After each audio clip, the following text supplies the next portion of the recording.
tidak punya pilot lagi untuk terbangin pesawat Airbusnya. Oke, bisa, saya terbangin. Apa yang terjadi hari itu? Saya tanggal 27 September 2018 saya terbang. Hari itu belum terjadi apa-apa, tetapi Tuhan minta saya worship. Kalau pernah dengar, worship saya itu kurang lebih 12 jam non-stop. Siapa yang pernah kerjain 12 jam non-stop? Pernah ya? Non-stop. The power itu pasti dari Roh Kudus. Karena saya nggak mungkin secara manusia. 12 jam He asked me to worship. Aku nggak tahu apa akan yang terjadi esok. Tanggal 28 September, keesokannya saya terbang dari Makassar ke Palu, terus harusnya lanjut ke Palu, ke Makassar, Jakarta. Well, this is where the story begin. Makassar ke Palu. Pada singkat cerita saya terbang, co-pilot saya namanya Muhammad Diki. You know Muhammad. So he became the witness of what Jesus has done in Palu. So hari itu saya terbang, kami masuk Palu, cuaca cerah. Ada yang bisa buka Mazmur 23 ayat 4. Mazmur 23 ayat 4. Di screen bisa ditampilkan? Oh, siap. Mazmur 23 ayat 4. Tadi kan lagunya bagus ya. Aku tidak akan berjalan kalau Tuhan nggak berjalan bersamaku. Bapak Ibu, perjalanan Tuhan itu Anda harus tahu. Perjalanan Tuhan itu penuh dengan lembah kekelaman. Kenapa? Pada saat Musa berjalan sama Tuhan, itu perkataan Musa kepada Tuhan. Kenapa perjalanan Tuhan itu selalu banyak yang tidak enak? Kenapa? Ada yang bisa kasih jawaban? Saya kasih tiket Lion Air, LA, Ontario, Jakarta. Tahu nggak? Di lembah kekelaman ini engkau akan melihat tangan Tuhan. Yes. Betul atau tidak? Yeah. Siapa yang pernah kena COVID? Siapa yang sudah 2 kali kena COVID? Siapa yang sudah 3 kali kena COVID? 1, 2, siapa yang 4 kali? Nambah. Saya juga kena COVID 3 kali. Disitulah saya melihat tangan Tuhan. Di sini juga saya melihat tangan Tuhan. Sekalipun aku berjalan dalam lembah kekelaman, aku tidak takut bahaya. Sebab Engkau besertaku, gadamu dan tongkatmu itulah yang menghibur aku. Kalau Bapak tahu Palu ya, kanan kirinya tuh gunung, tinggi, belakang juga gunung. Kalau saya masuk, cuaca jelek, that's where pilot doesn't want to go there. Karena susah sekali. Tapi hari itu is a nice day, terang, benderang. Tetapi yang unik, anginnya cukup kencang mendorong saya.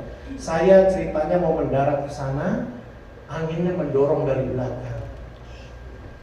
Di situ kira-kira saya setelah kompromi dengan co-pilot saya bilang kamu aja yang terbang, nanti kalau ada apa-apa saya ambil alih.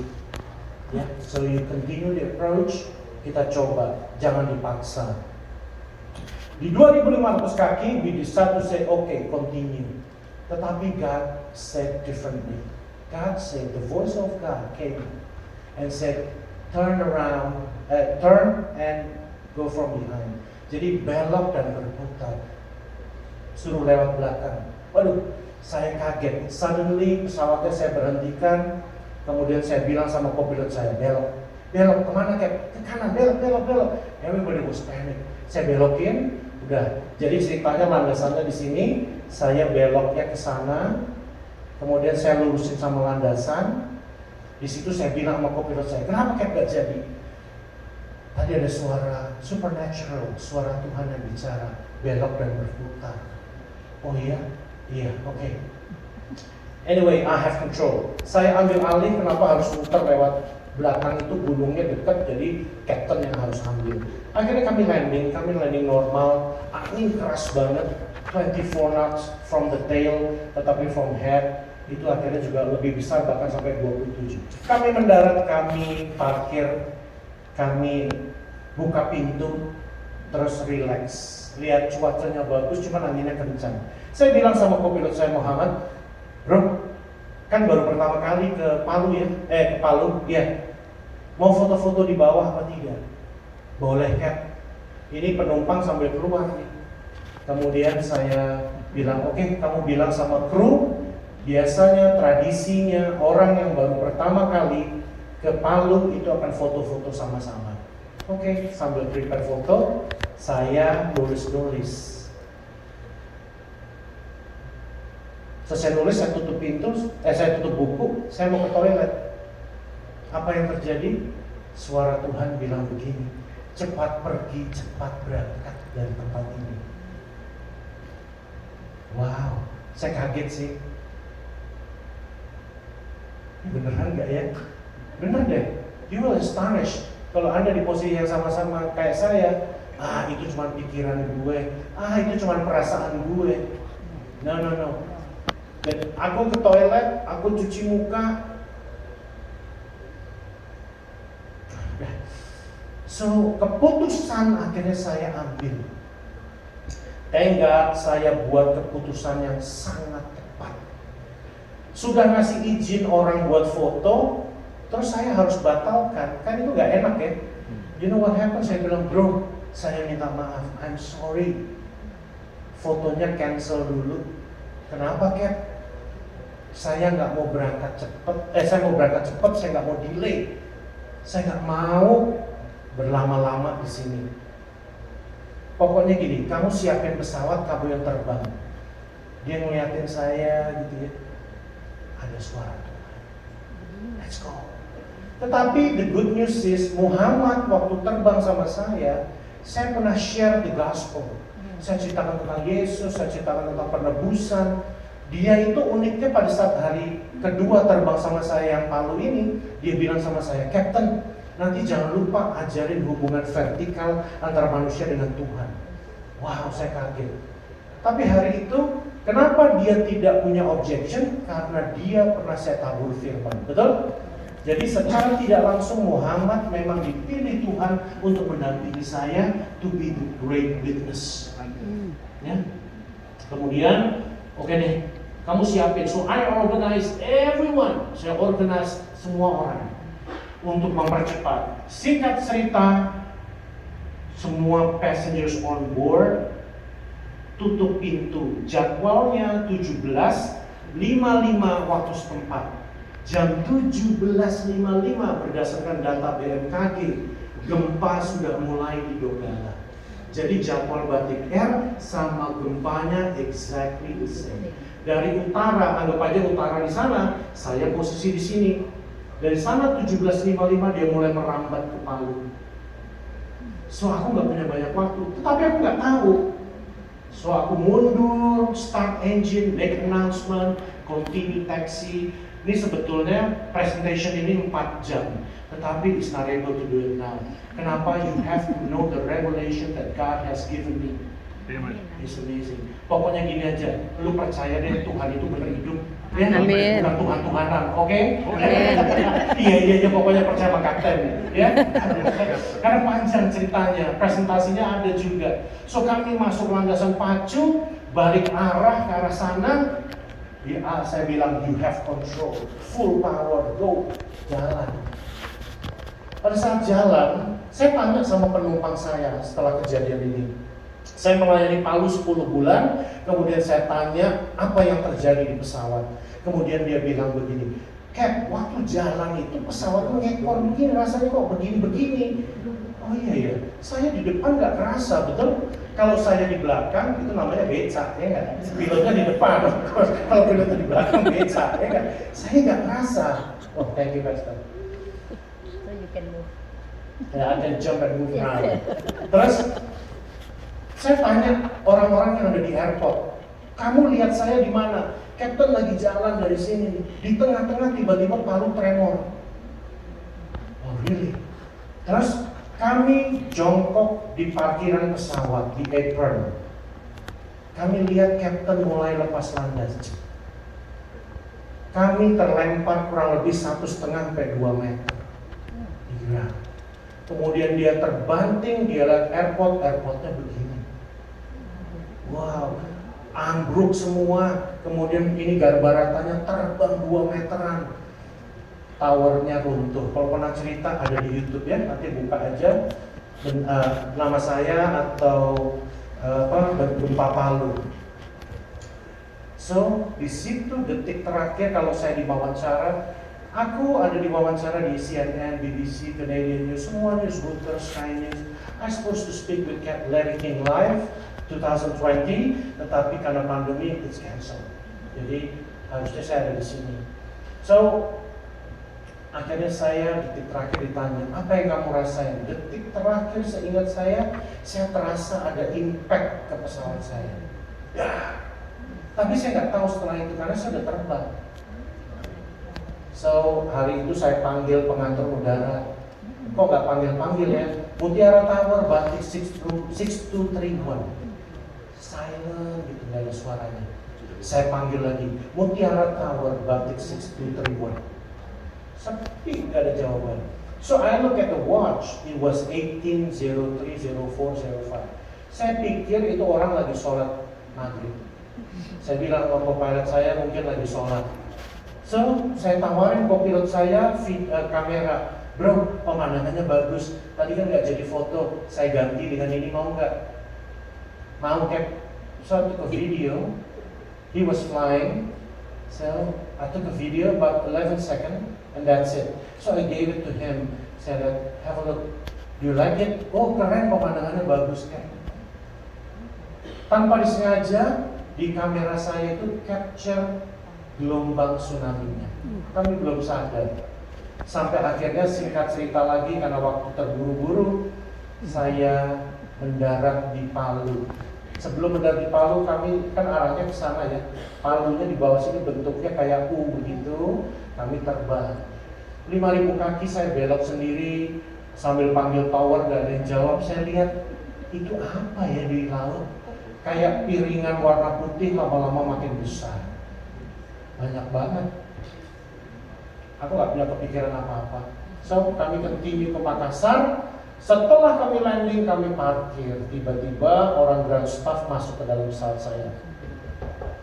Buka pintu, 4 orang masuk, ngos-ngosan.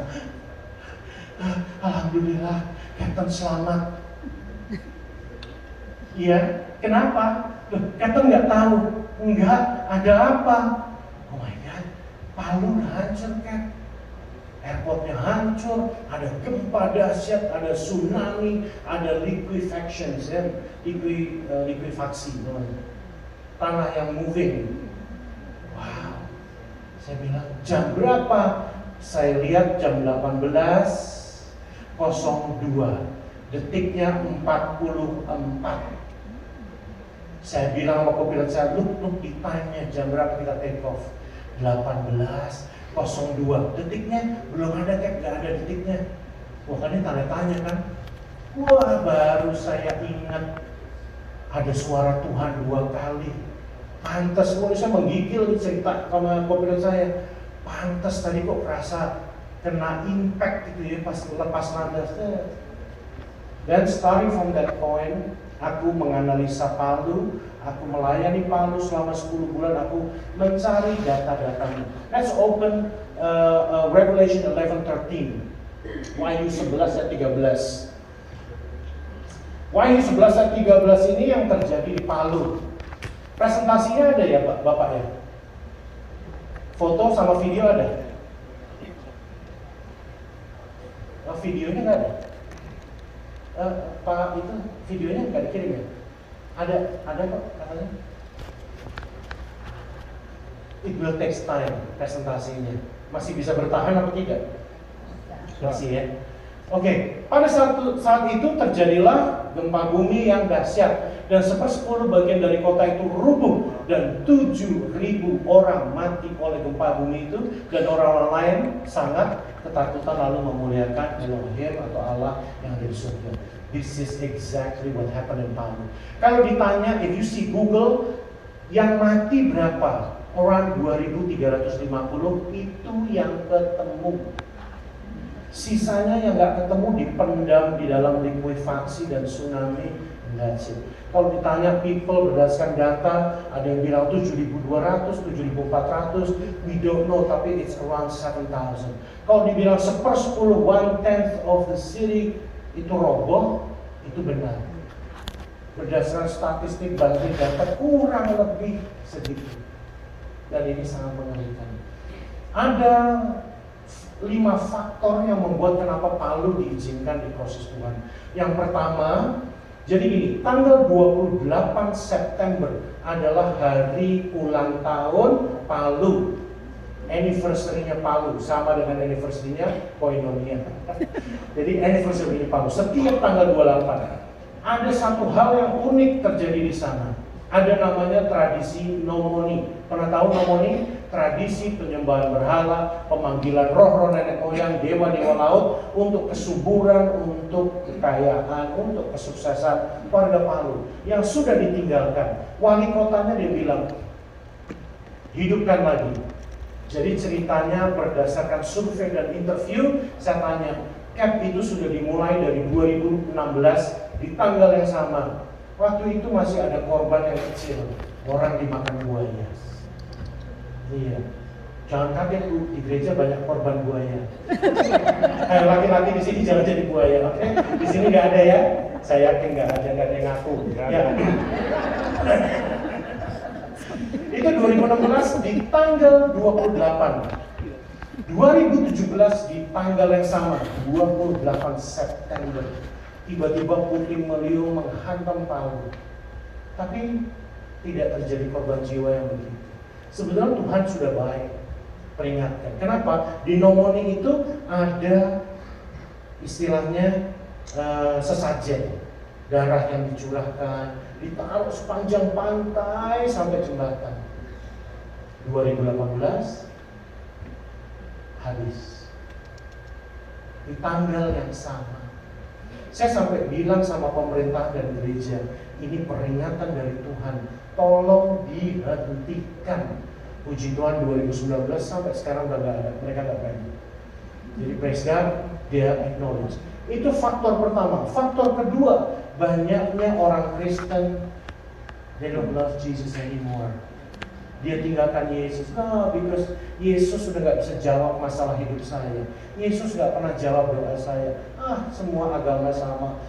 Semua Tuhan itu sama. Dia tinggalkan Yesus dan pindah. Yang ketiga, banyaknya perjudian, sabung ayam, maksudnya gitu ya, pelacuran. Di sini nggak boleh ngomong yang L, G, G, B, B, B, C, D, E, B, Q, nggak boleh ya. So di sini ada hukumnya. Di sana banyak prostitusi, banyak. Yang keempat, banyaknya para hamba Tuhan atau pendeta yang dipersekusi, ada yang ditembak di gereja Sulawesi Tengah, di mimbar. Ada 11 darah martir di sana. Tetapi yang paling menyedihkan berdasarkan survei, the church nggak buat apa-apa. Church tidak bicara tentang kebenaran lagi. Tidak berani ngomong terhadap hal-hal tersebut. Pada kota Palu itu dulunya Palu Sigi, itu dulu terkenal wilayah Kristen, betul? Yes. Iman orang Kristen mengalami likuifaksi, yaitu apa? Pergeseran iman, karena tidak berdiri di atas dasar kebenaran firman, tetapi hanya berdiri di atas harapan-harapan terhadap Kristus yang tidak kuat. Pada saat zaman bergeser, iman orang Kristen bergeser. Saya keliling Amerika kemarin di East Coast, pernah ke Kensington Street. Do you know Kensington Street? Di mana drug addict itu ada di situ. The zombie people, yes. Saya ke situ, saya bilang saya nggak usah khotbah, boleh nggak? Saya di situ aja. Sepanjang jalan banyak orang, but nobody care. Bandarnya ada di situ. Kalau kita keluarin video, dilempar, ada yang ditembak. Kan ngeri banget ya. Tapi saya bilang gereja harus tetap berdampak. Akhirnya God give me wisdom. You know what? Supaya orang yang addict itu cepat sadar, buat pelayanan water, bring them water, bawa air. Tapi saya bilang bawa air kehidupan juga. Siapa itu? Yesus. You have to preach Jesus to their ear and pray, bawain air. Jadi saya minta teman-teman di sana bring water, 1 orang 5 botol, kasih supaya dia minum kemudian keluar lewat urin, dan itu efeknya akan cepat hilang. So itu akhirnya kami buat setup itu di Philadelphia, homeless di situ, jadi semua dialokasi oleh pemerintah. Efesus 2 ayat 10 boleh dibuka. This is yang Tuhan sebetulnya taruh di setiap kita. There is a purpose in you yang harus di-fulfill in this country. Betul? Bukan hanya bekerja, bukan hanya living, bukan hanya jadi citizens, but there is something that you can do for this country, even your origin country, Indonesia. Anda harus berdampak. Efesus 2:10. Karena kita ini buatan Elohim atau Allah, diciptakan dalam Kristus Yesus untuk melakukan pekerjaan baik yang dipersiapkan Elohim atau Allah sebelumnya. Ia mau supaya kita hidup di dalamnya. So many Christians, kenapa dia beralih? Dia sudah mulai suam-suam kuku karena tidak tahu purpose hidupnya. Karena hidup, tidur, melek, kerja, tidur, melek lagi, makan, kerja, gitu aja everyday.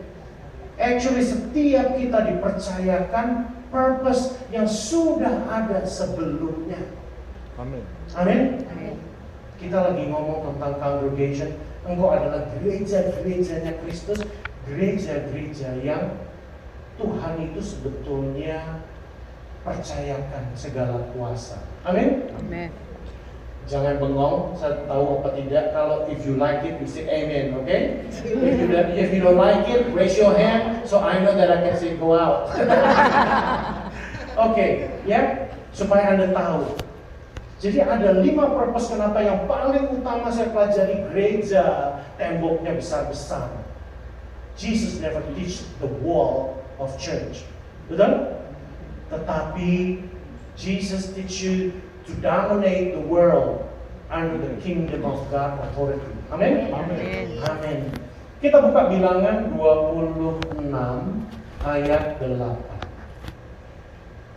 Sekali lagi ini bukan cocok logi, tetapi mau nggak mau it happens, dan ini yang terjadi di Palu. Ayat 8, 9, dan 10. You know why aku khotbah cepat-cepat? Aku nggak punya banyak waktu katanya. You know, since you are inviting Lion Air pilot, they love to delay everything. Yes. Just pay the ticket, shut up, and take a ride, and that's it. Okay? Yang kita bilang, Bilangan 26 ayat 8, 9, dan 10. Is it funny or no? Actually, Palu ini adalah suku. L-nya harusnya 2. Tetapi it's okay. Tidak ada hubungannya sama Palu yang di sana. Tetapi lihat cara matinya exactly the same. Adapun anak Palu ialah Eliab ayat 9, dan anak-anak Eliab ialah Nemuel, Datan dan Abiram. Datan dan Abiram, orang-orang yang dipilih oleh umat itu ialah orang-orang yang telah membantah Musa dan Harun dalam kumpulan Korah. Ketika mereka membantah Tuhan, next. Tetapi bumi membuka mulutnya dan menelan mereka bersama-sama dengan Korah. Ketika kumpulan itu mati, ketika ke-250 orang itu dimakan api sehingga mereka menjadi peringatan. Yang Anda baca di sini, it happened di Palu. Kapan orang dimakan api? Di daerah Balaroa. Itu pada saat gempa dahsyat, orang lagi masak jam 6 sore untuk makan malam. Kena gempa, tiba-tiba rumahnya runtuh, kompornya meledak. Nggak lama kemudian rumahnya jalan. Rumahnya jalan, tanahnya membuka 20 meter, masuk ke dalam. Jadi kalau Anda daerah Balaroa, Anda bisa lihat rumah yang digali yang ditemukan penuh dengan api bergosong. It happens. Bumi terbuka, habis kebuka, nggak terbuka, nutup lagi. Saya ke sana pada saat 8 hari setelah kejadian, kami bisa masuk pesawat. Saya termasuk mencari korban mayat. Kami temukan mayat, itu ada orang tuh lagi ngadep sana, begitu kan? Pas dilihat udah mati, digali-gali pas diangkat udah tinggal segini. cuman badannya aja, kakinya nggak tahu kemana. Karena likuifaksi itu kayak blender, semua seng, batu, kayu ada di situ jalan sama-sama, gitu. This thing happen di Palu, cara matinya sama. Jadi kalau kita